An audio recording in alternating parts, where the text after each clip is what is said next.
I want you to imagine that you get invited to the White House for dinner. So you get your nicest clothing on and you head out to your car. And there is a limousine waiting with the driver holding the door patiently. So you climb inside and the driver closes the door behind you. When you arrive at the White House, the driver runs to your door and opens it before you can unbuckle and helps you out. Now, when you walk into the White House, the driver takes your coat and leads you to the dining room. When you walk in, you see a long table filled with food. And among that food is a plaque that has your name on it. So you go to sit down. And the driver pulls your chair back for you. And so you sit down and you ask the driver, "When will the president be here?" The driver answers, "He's already here," as he sits down beside you. We don't see leaders in servant roles that often. In this story that I just told you, the person serving you throughout the story is the president. In John 13, Jesus washes the disciples' feet. In their customs, Jesus was the head of the household, so he didn't need to wash their feet. He could have had someone do it. But in John 15, Jesus says, "For I give you an example that you also should do as I did to you." This text tells us we need to do what Jesus has done to us. That we need to love like Jesus loved. There are 3 questions we can ask ourselves to see if we are loving like Jesus. Question number 1 is, am I glorifying the Father? Let's read John 13, starting in verse 31. Therefore, when he had gone out, Jesus said, "Now is the Son of Man glorified, and God is glorified in him. If God is glorified in him, God will also glorify him in himself, and will glorify him immediately." He's saying that God is glorified in him, Jesus. That if God is glorified in him, and that God will also glorify him immediately.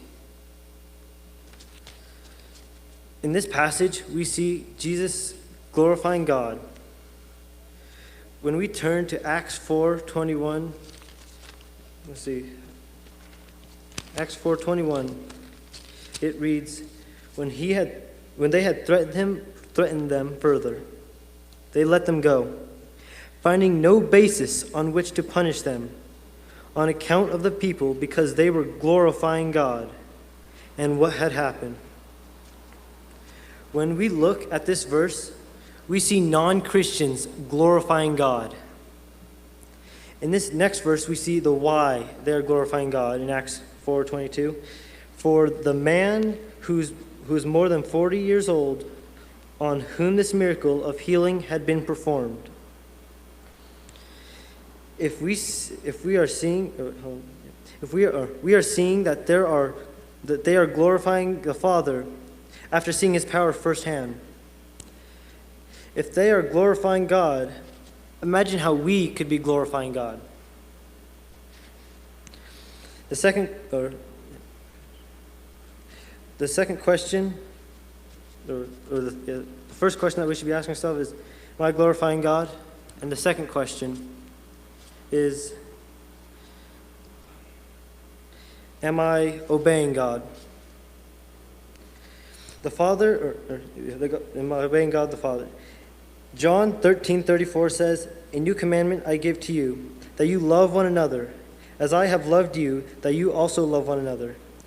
In this verse, Jesus gives us a new commandment. A commandment is an instruction, and Jesus instructs the disciples.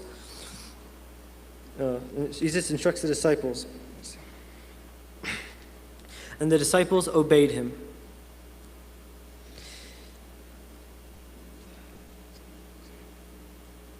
Something that we need to decide is, are we going to obey man, or are we going to obey God?